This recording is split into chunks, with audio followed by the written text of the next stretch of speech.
Hello, and welcome. Welcome once again to the Secrets of the High Demand Coach podcast. And here with us today is yet another high demand coach. We have with us the one and only Cesar Castro, who was born in Chile.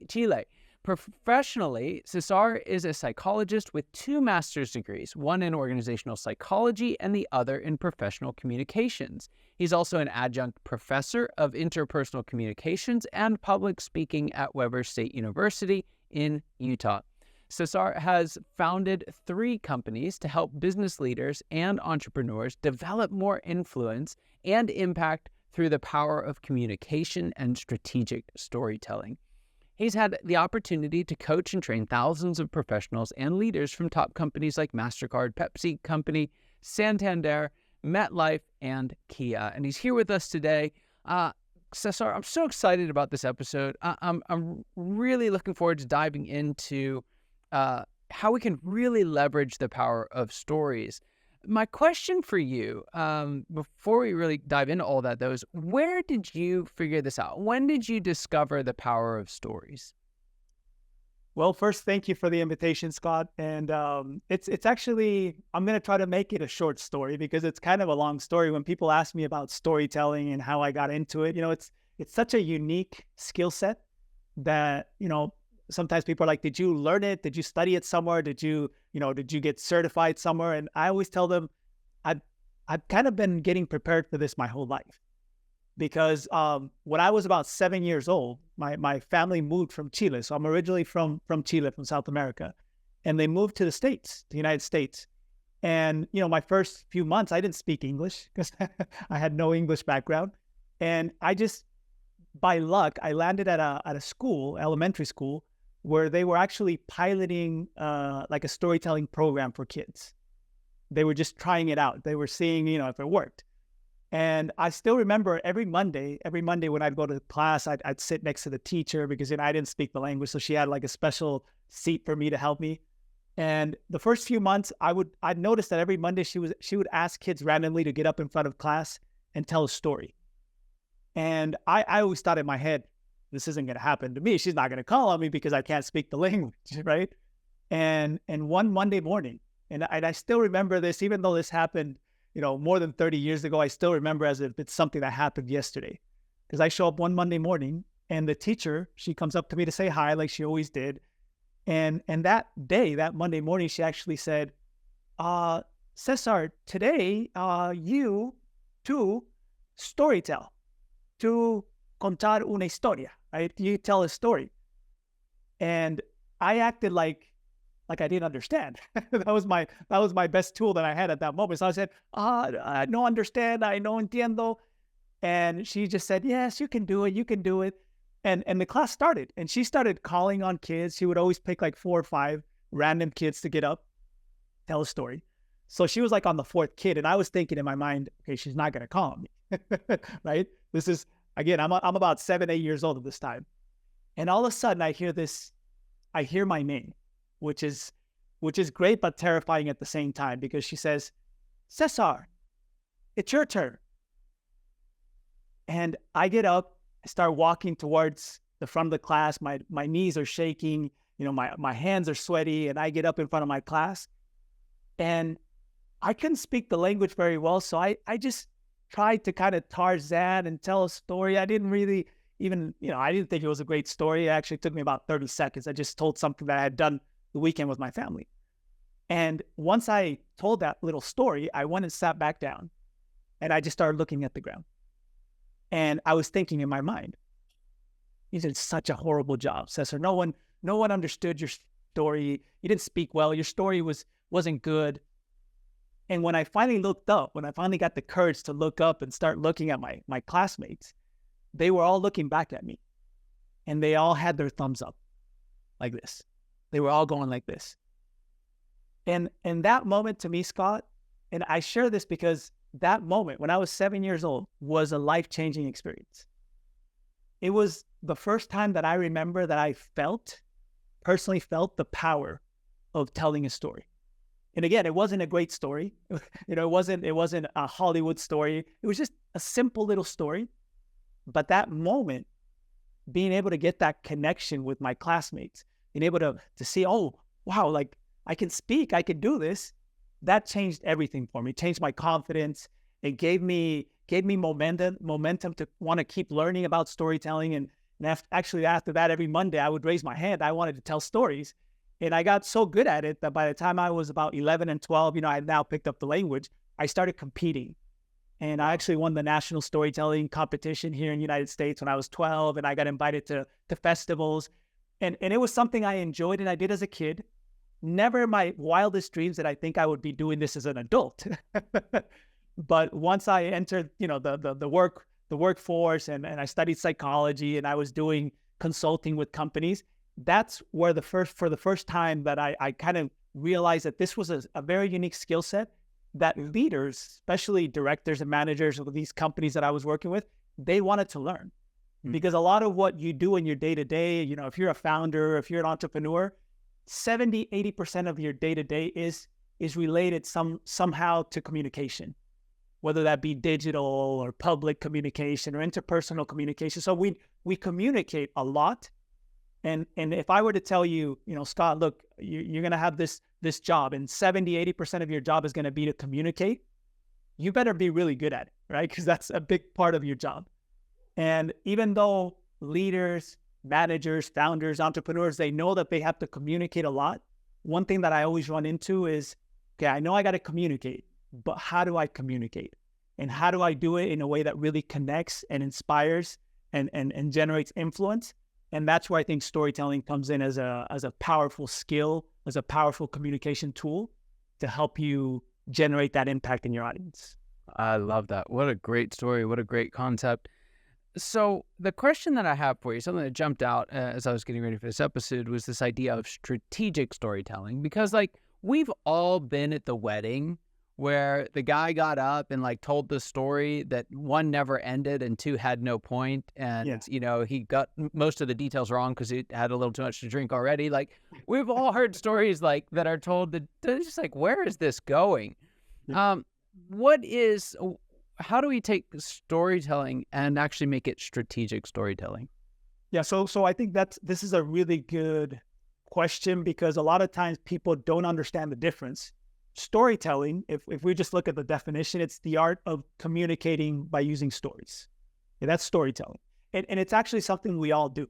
We all tell stories. That's just human nature. We are storytelling creatures. So that's the good news. When we talk about storytelling, I always tell my clients, well, you're already a storyteller because you tell stories. It's just how we organize the information and how we communicate information. We do that through stories. Now, strategic storytelling, to me, the definition of strategic storytelling, the simple definition, it's the art of influencing and persuading by using stories, which is a little bit different because one is just communicating. And that's, the example you were giving where we're at the wedding, we're talking, we're communicating, we're telling stories and we're having fun while we're doing that.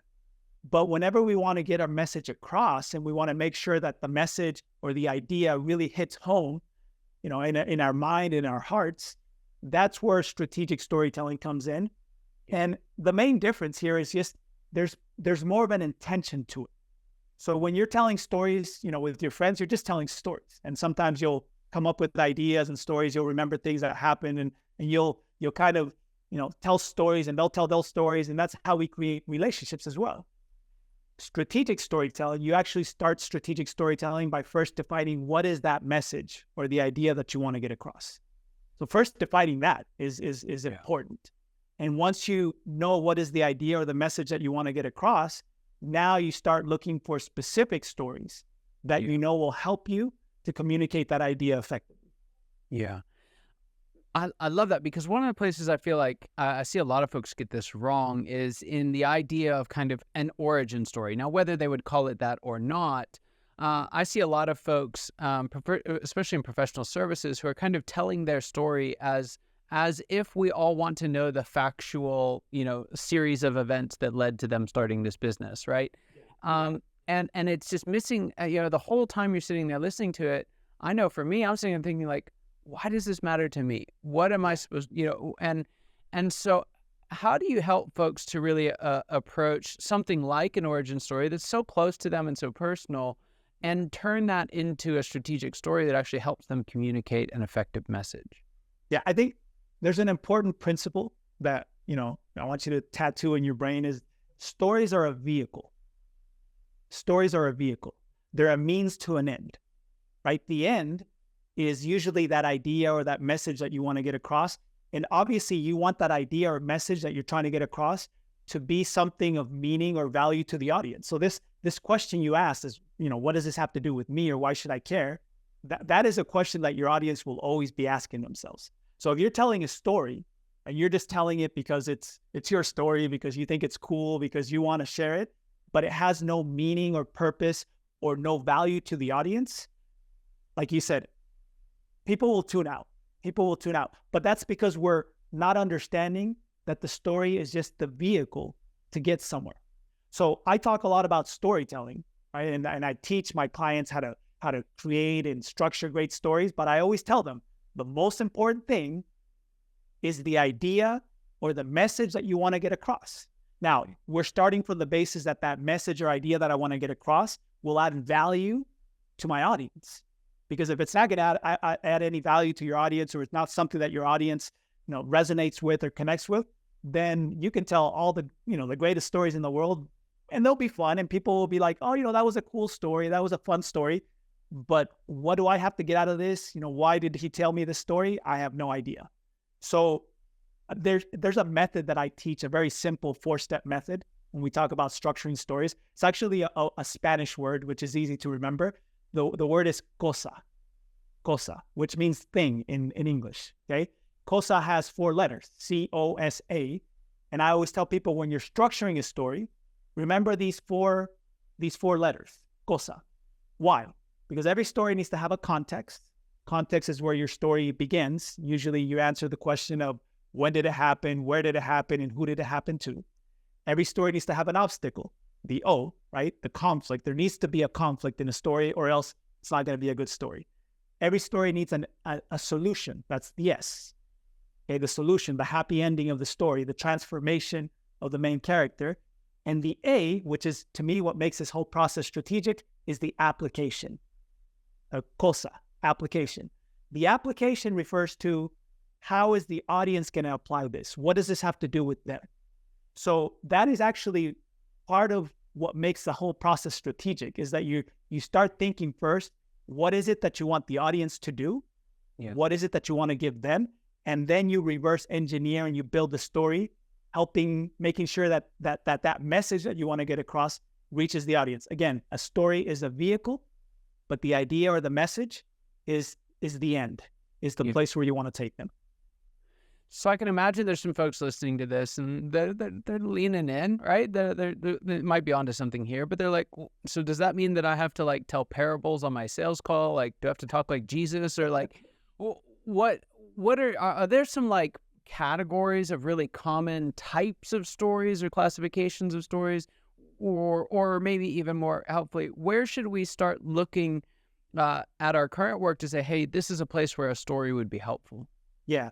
So I think, again, when we talk about storytelling and like any tool, it's something you need to have in your toolkit, but it's not the only tool you got to have. So right. I always tell my clients when they're learning with me, and they're, oh, I want to tell stories all the time. And I'm like, look, it's great to tell stories, but you don't have to use stories all the time. If you have a 5-minute conversation or a meeting, in that presentation, you're just going to present the data, the numbers, go and present the data and the numbers. Okay. Now, if you're doing a presentation and you want to generate change and connection, now you're probably going to have more time to tell a story.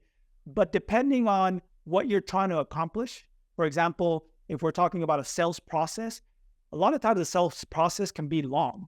It's not just a one meeting thing. And for each one of those meetings, you have different purposes. So maybe for the first meeting, what you want to do is just connect. It's just you want to build trust. So I would be thinking of what stories could I share that could build connection and trust. Maybe it'll be a personal story, but maybe it'll be a story about a client. Maybe it'll be a transformation that our product, generated in another business. That'll build credibility and trust. Then maybe in the second meeting, I'm going to go and show them how this product or this service works. And instead of just explaining and giving them a bullet point, I'm going to share a story of how a client applied it or how they could apply it. So again, it's dependent on what you're trying to accomplish.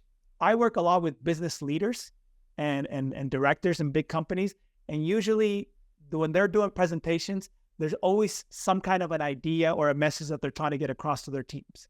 So since we know what is that idea or message you're trying to get across to your team, then we work on building stories to make sure that that idea or message gets across, understanding that if I have a 30-minute presentation, I'm probably not going to be telling a story the whole time, but I might use one at the beginning.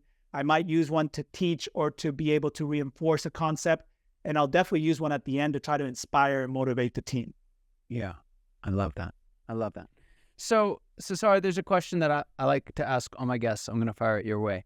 Okay. What would you say is the biggest secret that you wish wasn't a secret at all? What's that one thing you wish everybody watching or listening today knew? I think, and again, when I tell my clients this, they always open their eyes big, because I always tell them, you're already a storyteller. It's something that you do. And I don't know if it's a secret, but we kind of lose awareness of it because it's so common sense that it's like the sense that we least use. But just remember that you are already a storyteller. Stories are already in you. They're already part of who we are as human beings. We've been using them for over 100,000 years. Now, the challenge, and I think the biggest impact is learning how to use those stories, even your own stories, to be able to communicate those messages and to communicate those products and communicate those services that you're trying to get out to the marketplace. So the secret is that you are already a storyteller. The stories are already within you. Now start using them. Amazing. Amazing. So there are some folks who are like, okay, I'm a storyteller. Great. I want to be a strategic storyteller. I want to take this to the next level. Where can they find more out about the work that you do? Where can they reach out to you? Well, they can go to my website. It's www.cesarcastro.com. That's one way where you can kind of see everything that we're doing and how we help out businesses and organizations. Or you can go to LinkedIn. I'm very active on LinkedIn, always sharing content and information on LinkedIn. Again, Cesar Castro on LinkedIn. And also I have a podcast. It's called Strategic Storytelling. I have one in Spanish, which is one of the most listened to podcasts in Spanish. In Latin America, a lot of people want to learn about storytelling. But I also started a year ago a podcast in English, and it's called the Strategic Storytelling Podcast, where you can also start learning and, again, get your foot in the door so you can become a strategic storyteller. I love it. I love it. Cesar, thank you so much for being on the show here today. Just really appreciate it. Fantastic episode. I had a great time. Thanks for being on. For those of you watching and listening, you know that your time and attention mean the world to us. I hope you got as much out of this conversation as I know I did, and I cannot wait to see you next time. Take care.